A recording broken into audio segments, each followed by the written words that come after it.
एक भौमासुर नामक राक्षस था, जिसका जन्म पता है कहां से हुआ? इसका जन्म कहीं और से नहीं, भगवान के द्वारा ही हुआ। यानी कि ये भगवान का ही पुत्र था। अब बात आती है कि भगवान का पुत्र राक्षस कैसे बन गया। बस इसी चिंतन पे मैं आपको कुछ समझाने वाला हूं, बहुत ध्यान से सुनना। आप मुझे बताओ, क्या भगवान का पुत्र राक्षस बन सकता है? क्यों बन गया फिर? संस्कारों के कारण। अब थोड़ा सा इसका मैं आपको गूढ़ रहस्य बताता हूं, बहुत ध्यान से सुनना। जिनकी शादी हो गई है वो तो सुनना ही, जिनकी नहीं हो गई है वो डबल ध्यान से सुनना, क्योंकि तुम्हें भी आगे चल के गृहस्थ आश्रम में प्रवेश करना है। जिनकी नहीं हुई है वो तो बहुत 3 बार 4 बार घर जाके सुनना, याद हो जाए। क्योंकि मैं ये बात इसलिए कहता हूं क्योंकि आजकल शादी से पहले कोई बताता ही नहीं है कि शादी के बाद करना क्या है। बस घर वालों ने जबरदस्ती शादी कर दी, बस छुट्टी। शादी करना कोई सामान्य बात है? विवाह करना कोई सामान्य बात है? विवाह के बाद आप पर जिम्मेदारी होती है एक नई सृष्टि की उत्पत्ति की। अब बताओ, सृष्टि की उत्पत्ति क्या बिना ज्ञान के संभव है? और बिना ज्ञान के, बिना तप के यदि तुम सृष्टि की उत्पत्ति कर भी दोगे तो क्या करोगे? विनाश ही करोगे। बोलिए ना। जैसे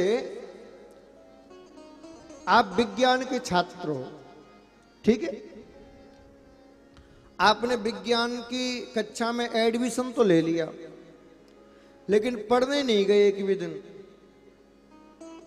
कोई ज्ञान प्राप्त नहीं किया। कौन सा केमिकल है, उसका क्या नाम है, कौन से केमिकल को कौन से केमिकल के संग मिलाएं तब क्या बनता है, ज्ञान प्राप्त नहीं किया। और डायरेक्ट एक दिन तुम्हें प्रयोगशाला में भेज दिया गया। तुम्हें तो क्या अहंकार है, मैं विज्ञान का छात्र हूं। और जैसे ही तुम्हें प्रयोगशाला में भेजा गया, तुमसे कहा गया प्रयोग करो। अब तुम्हें ज्ञान नहीं है तो बताओ, तुम जब उल्टे सीधे केमिकलों को मिलाओगे तो क्या होगा? विस्फोट होगा कि नहीं? क्या कोई ढंग की वस्तु बन पाएगी? क्या कोई प्रयोग सफल हो पाएगा? अब तुमसे कहा गया, बोले सुनो एक काम करो, जो हाइड्रोजन रखी है, जो ऑक्सीजन रखी है, पानी बना के दिखाओ। अब जब तक तुम्हें ये नहीं पता होगा कि हाइड्रोजन की मात्रा कितनी होनी है, ऑक्सीजन की कितनी होनी है, तब तक H2O कैसे बनेगा? पानी कैसे बनेगा?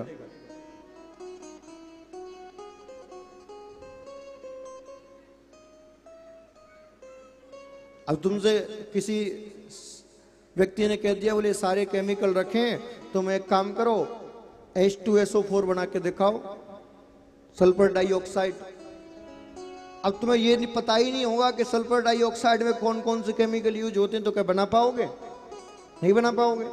तो ठीक उसी प्रकार ये गृहस्थ आश्रम में विवाह के बाद भी प्रयोगशाला ही है। विवाह भी एक प्रयोगशाला है। और उससे आप, यदि आपको ज्ञान नहीं होगा तो भैया फिर प्रोडक्ट उल्टे सीधे ही निकलेंगे। हाँ, फिर उल्टी सीधी प्रोडक्ट निकलेंगे। और ये उल्टी सीधे प्रोडक्ट निकले, फिर तुम हम जैसे कथावाचकों के, बाबाजियों के पास चक्कर लगाओगे, महाराज बेटा नहीं सुनता, बिगड़ गया, पढ़ाई में मन नहीं लगता, मोबाइल में लगा रहता है, बहुत उद्यम करता है, फिर चक्कर लगाते घूमोगे। क्यों? जिस समय प्रयोग करना था तब तो ज्ञान तुम्हें प्राप्त किया नहीं, अब भुगतो जिंदगी भर। हाँ जी कि ना जी? गृहस्थ आश्रम भी एक प्रयोगशाला है। अब देखिए मैं क्यों ये सब बातें कह रहा हूं। आप चाहो तो अपने घर में आज भी प्रहलाद जैसा भक्त पैदा कर सकते हो। आप चाहो तो अपने घर में आज भी ध्रुव जैसा भक्त पैदा कर सकते हो।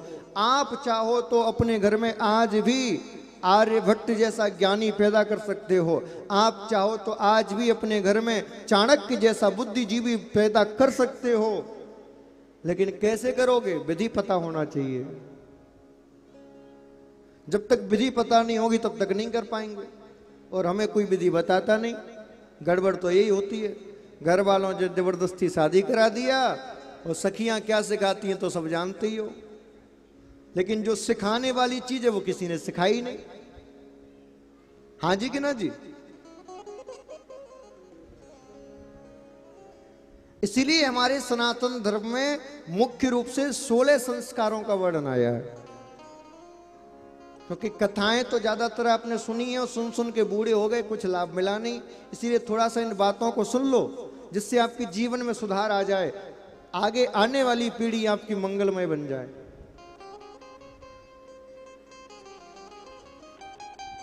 हमारे सनातन के 16 संस्कारों का वर्णन किया गया है, जिसमें प्रथम संस्कार है गर्भधारण संस्कार। कौन सा संस्कार? और यदि ये पहला गर्भधारण संस्कार यदि सही तरीके से नहीं हुआ, मैं गारंटी से कहता हूं सिर के बल खड़े हो जाना, लेकिन बच्चा सुधरेगा नहीं। सिर के बल खड़े हो जाना, कितने भी उपाय कर लेना, बच्चा नहीं सुधरेगा। क्यों? क्योंकि यदि तुमने बीज ही तरीके से नहीं बोया तो फिर फसल अच्छी कैसे होगी? बोया पेड़ बबूल का तो आम कहाते हुए। इसीलिए गर्भधारण संस्कार सनातन का जड़ है। यदि कई लोगों को मैं ये कहता हूं तो कई लोगों को हंसी आती है, महाराज कैसी बात कर रहे हैं, अरे हम नहीं करेंगे तो कौन करेगा? ये व्यासपीठ ही तो है ऐसी बात करने के लिए। यदि व्यासपीठ के द्वारा आपको नहीं सिखाया जाएगा तो फिर कौन सिखा? तुम्हारे घर वाले तो सिखाएंगे नहीं, क्योंकि उनको तो शर्म लगती है। अच्छा, गजब की बात देखो, जिस काम से पूरी सृष्टि चल रही है उसी काम को करने में शर्म लगती है। बताओ, जो मूल आधार है इस संसार का, उसी से शर्म लगती है। अरे उससे शर्म करोगे तो फिर कैसे सृष्टि आगे बढ़ेगी? इसलिए बहुत ध्यान से सुनना। आपने किसी किसान को देखा है? देखा है? जब किसान कोई फसल बोने जाता है तो बताओ, क्या कोई भी फसल किसी भी महीने में बो देता है? हर एक फसल का समय होता है। खरीफ की फसल अलग अलग, रबी की फसल अलग, सबकी फसल अलग अलग होती है, और उसी समय पर उन फसलों को बोया जाता है। लेकिन मुझे बताओ, क्या डायरेक्ट बीज लेके और जमीन में बो दिया जाता है? पहले जमीन को शुद्ध बनाना पड़ता है, पवित्र करना पड़ता है, उसको सींचना पड़ता है, तब जाके फिर बीज बोया जाता है एक विशेष ऋतु में। लेकिन मुझे बताओ, क्या बीज बोने के बाद डायरेक्ट फसल काटने के लिए जाएं? नहीं, उसके बाद समय समय पर उसमें खाद देना, उसमें जल देना, उसकी सुरक्षा व्यवस्था करना, कीटाणुओं से बचाना, उसके बाद कहीं 6-7 महीने बाद फसल प्राप्त होती है। होती है कि नहीं? अब इतना परिश्रम किया तुमने फसल प्राप्त करने के लिए, तब तुम्हें एक अच्छी क्वालिटी का दाना अन्न पैदा प्राप्त हुआ। बताइए, इतना परिश्रम क्या तुम संतान उत्पत्ति में करते हो? क्या इतना चिंतन करते हो तुम? दोनों में कोई अंतर नहीं है। सनातन धर्म का सूत्र बताता है कि जब आप गृहस्थ आश्रम को आगे बढ़ा के संतान उत्पत्ति के बारे में सोचो, गर्भाधारण संस्कार के बारे में सोचो, तो पहले पत्नी और पति को चाहिए कि प्रातः काल उठ के और किसी सदगुरु से, किसी आचार्य से मुहूर्त निकलवाए। पहला काम गर्भाधारण संस्कार का मुहूर्त निकलवाए, ये पहला काम। क्योंकि इसका भी विधान है, आप कौन से समय में, कौन सी तिथि में, कौन से बार में गर्भधारण संस्कार करते हो तो कौन सी कैसी संतान तुम्हारे घर में आएगी, इसका भी विधान है। इतना भी विधान है कि शुक्ल पक्ष में गर्भधारण संस्कार करोगे तो कौन होगा, कृष्ण पक्ष में करोगे तो कौन होगा, इसका भी विधान है। और 90% केसों में देखा गया है जो व्यक्ति शुक्ल पक्ष में गर्भधारण संस्कार करता है उसके घर छोरा होता है, जो कृष्ण पक्ष में करता है उसके घर छोरी होती है। बहुत अद्भुत विज्ञान है सनातन का। तुमने कभी जानने की कोशिश नहीं की, बस तुम वैसे ही रह गए कथा सुनते सुनते। तो पहला काम क्या करना है, किसी आचार्य से मुहूर्त निकलवाइए। मुहूर्त निकलवाने के बाद जिस दिन का मुहूर्त हो उस दिन प्रातः काल से उपवास करिए। उपवास करने के बाद फिर घर में यज्ञ करवाइए, सत्यनारायण की कथा रखिए, पूजा करवाइए, अपने कुल देवी कुल देवताओं का पूजन करिए, अपने पितरों का पूजन करिए। क्योंकि जब तक आपके पितरों की, जब तक आपके कुल देवताओं की कृपा नहीं होगी तब तक आपका वंश आगे नहीं बढ़ेगा। इतना भी प्रयत्न कर लेना। वंश को आगे बढ़ाने का कार्य करते हैं पितृ और कुल देवता। इसीलिए प्रातः काल यज्ञ करिए, भगवान नारायण की पूजा करिए, अपने गुरु की पूजा करिए, अपने इष्ट देव की पूजा करिए, पितरों की पूजा करिए, कुल देवता की पूजा करिए। और इतना करने के बाद दिन में उत्सव मनाइए। जितनी भी सुहागिन माताएं हैं उनको बुला के, और जिस कन्या के द्वारा वो गर्भधारण संस्कार होना है, जिस बहू के द्वारा गर्भधारण संस्कार होना है, उसको आशीर्वाद दिलवाइए, उसके कल्याण के लिए मंगल वचन कहलवाइए, घर में कीर्तन करवाइए। और रात्रि के समय में एक विशेष मुहूर्त जो पंडित जी आपको बताएं, उस मुहूर्त में विधि के साथ जब गर्भधारण संस्कार करोगे, मेरी गारंटी है तुम्हारे घर में कोई भक्त ही पैदा होगा, कोई वीर, कोई बुद्धिमान बालक ही पैदा होगा। ये मैं लिख के आपको दे सकता हूं। और तुम हंसी मजाक में करोगे तो फिर छोरा छोरी भी हंसी मजाक वाले ही होंगे महाराज, हैं? अरे महाराज कैसे करें, हमें तो लाज आती, हम कैसे कह दें घर वालों से। हमारे ब्रज में कहावत है, जाने करी शर्म बाके फूटे करम।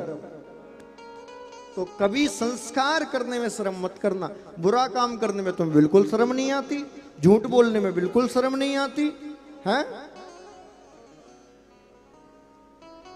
अच्छा काम करने में शर्म आती है।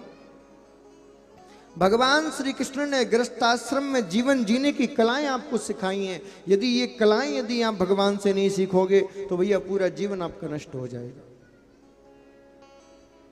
भगवान का पुत्र राक्षस कैसे बना? क्योंकि जिस समय भगवान ने बराह रूप धारण किया था सूकर का, उस समय धरती के ओबरा भगवान के स्पर्श से इस भौमासुर का प्राकट्य हुआ था। क्योंकि उस समय भगवान ने हिरण्याक्ष नामक दैत्य को मारा था, तो हिरण्याक्ष की छाया इस बालक पर पड़ गई थी, जिसके प्रभाव से ये दैत्य बन गया। इसीलिए मैं कहता हूं गर्भवती माताओं को बाजार में नहीं जाना चाहिए ज्यादा। विशेष रूप से जब सूर्य और चंद्र ग्रहण हो कभी भी बाहर नहीं निकलना चाहिए, क्योंकि उस ग्रहण की छाया, उस ग्रहण की ऊर्जा यदि तुम्हारे गर्भ पर पड़ गई तो फिर बच्चे में कोई ना कोई कमी आ ही जाएगी। कोई डॉक्टर सही करने वाला नहीं है फिर। इसीलिए गर्भाधान जो महिला गर्भवती हो उसको ज्यादा बाजार का नहीं खाना चाहिए। क्या पता कौन किस भाव से खिला रहा है, कौन किस भाव से बना रहा है, पवित्रता अपवित्र किस स्थिति में बना रहा है। जैसा तुम खाओगे उसका पूर्ण प्रभाव बालक पर पड़ेगा।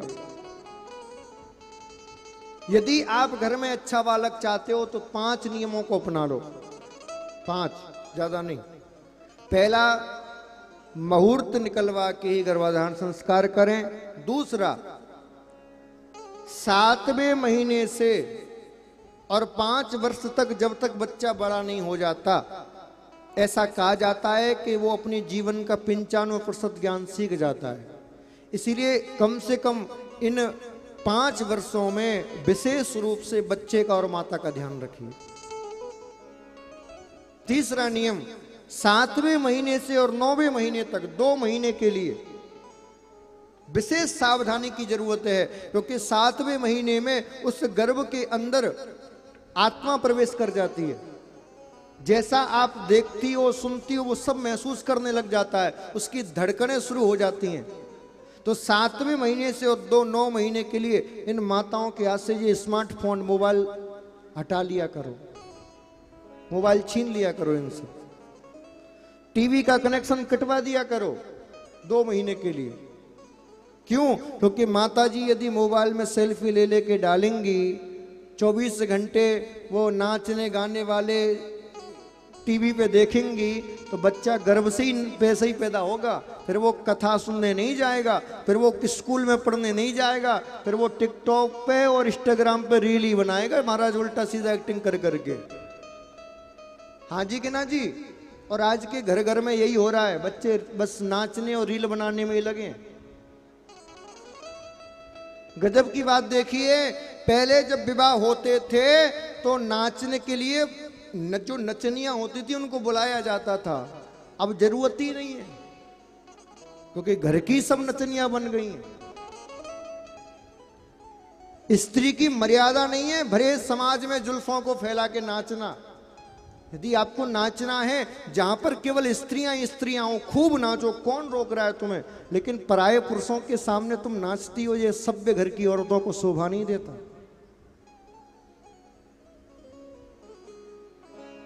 लेकिन इन बातों को कौन कहे? जो कहे वही दुश्मन, वही बैरी। अरे महाराज तुम तो पुराने ख्यालातों के हो,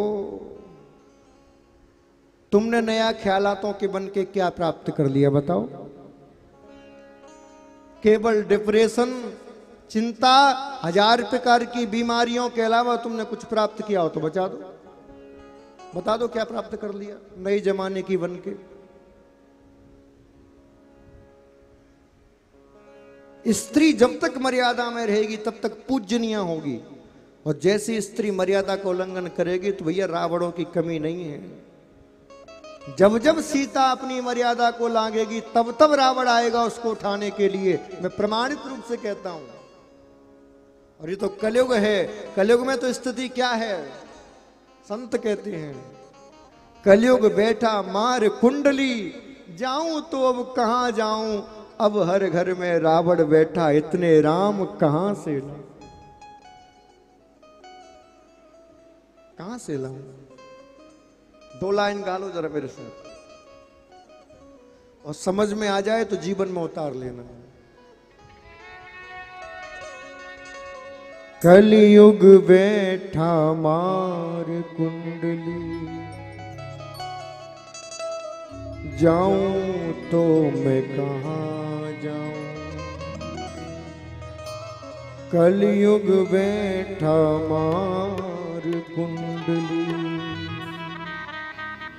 जाऊं तो मैं कहां जाऊं,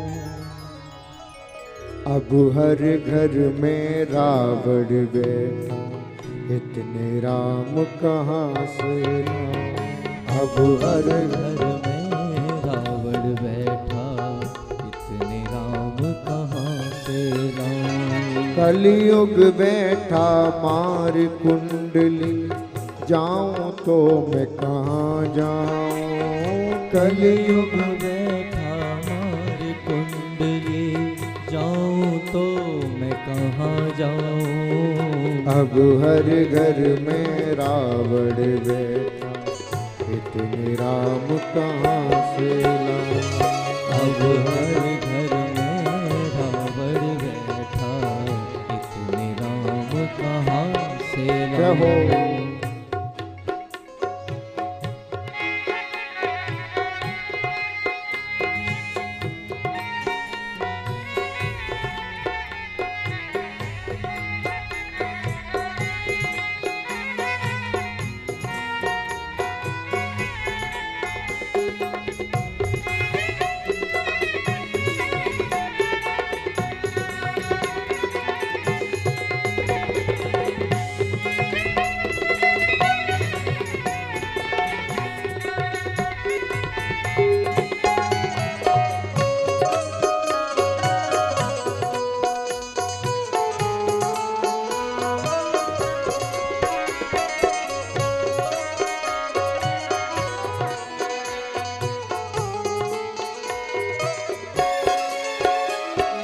जिसे समझते हो तुम अपना जड़ खोदता आज वही, जिसे समझते हो तुम अपना जड़ खोदता आज ये वही। हकीकत है कि नहीं?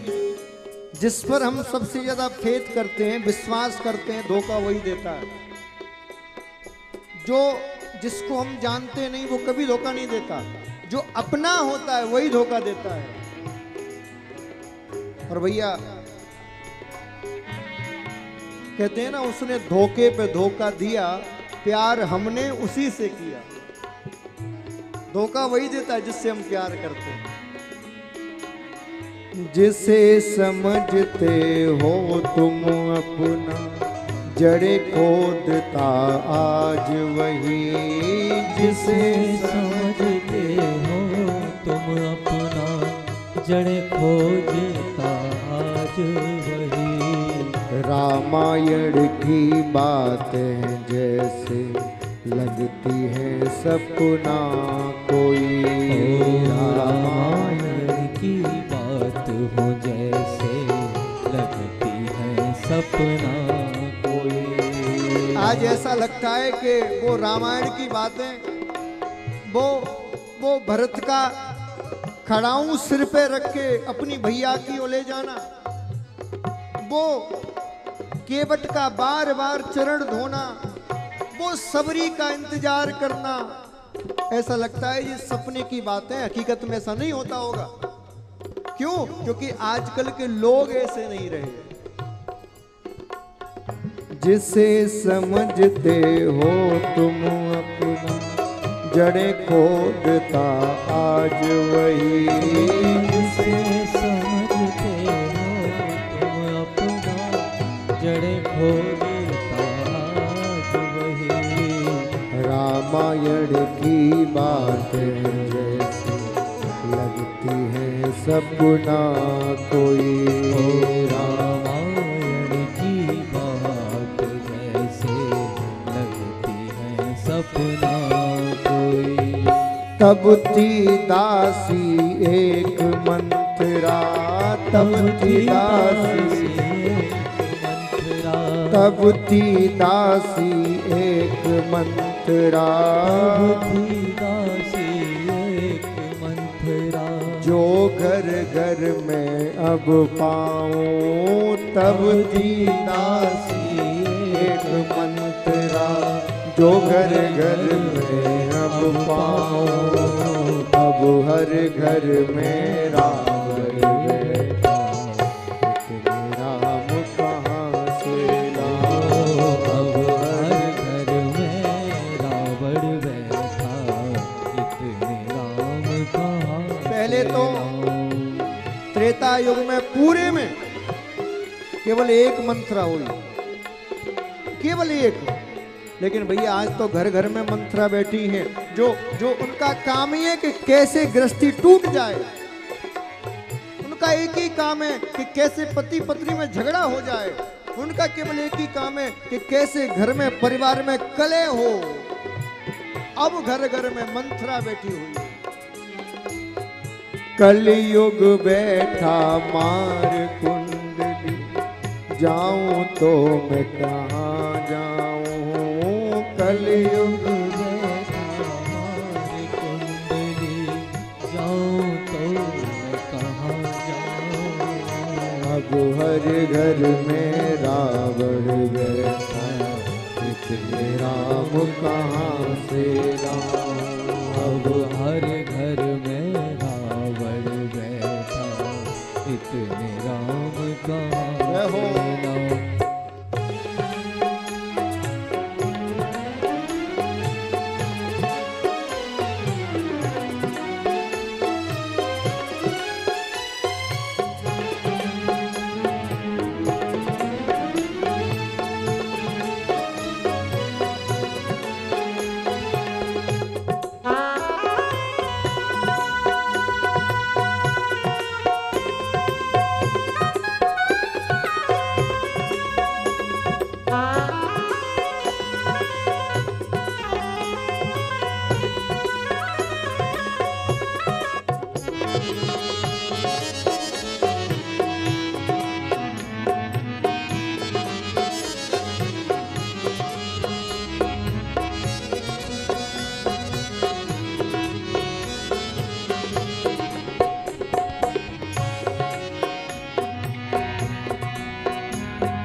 आज दास का खेम बना है, मालिक से तकरार करे।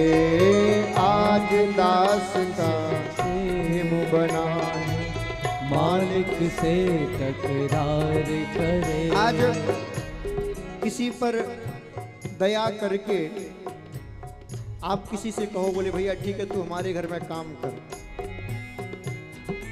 तो 2 दिन तो काम करेगा, तीसरे दिन वो आपसे ही लड़ना शुरू कर देगा। ऐसी लोगों की स्थिति है। वो ये नहीं देखता कि मुझ पर दया करके इन्होंने मुझे काम दिया, नहीं, वो आप में ही कमी निकालना शुरू कर देगा। आज दास का खेम बना है, मालिक से तकरार करे। आज दास का खेल बना है, मालिक से और भैया करे। सेवा भाव तो दूर रहा, वक्त पड़े पर बार करे। सेवा भार तो दूर रहा, वक्त पड़े पर सेवा करना बहुत दूर की बात है। यदि उसको मौका मिल जाए तो कब तुम्हारी गर्दन पर छुरा चला दे, कोई भरोसा नहीं। कितनी खबर आप पढ़ते हो, घर में मालिक अकेला था, नौकर ने गला रेत के सारी संपत्ति लेके चला गया। सेवा भाव तो दूर रहा, वक्त परे पर बार पड़े। सेवा भाव तो दूर रहा, वक्त पड़े पर वार करे। हनुमान सा दास आज मैं, हनुमान सा दास आज, अरे हनुमान सा दास आज मैं, हनुमान सा दास आज मैं। ढूंढ कहाँ से अब लाऊं, हनुमान सा दास आज मैं। ढूंढ कहाँ से अब लाऊं। देखो अब हर घर में राम बैठा, राम कहाँ से लाऊं। अब हर घर में रावण बैठा, राम कहाँ से लाऊं। अब हर घर में रावण बैठा, राम कहाँ से लाऊं। अब हर घर में रावण बैठा, राम कहाँ से लाऊं। अब हर राम कहाँ से लाऊं, राम कहाँ से।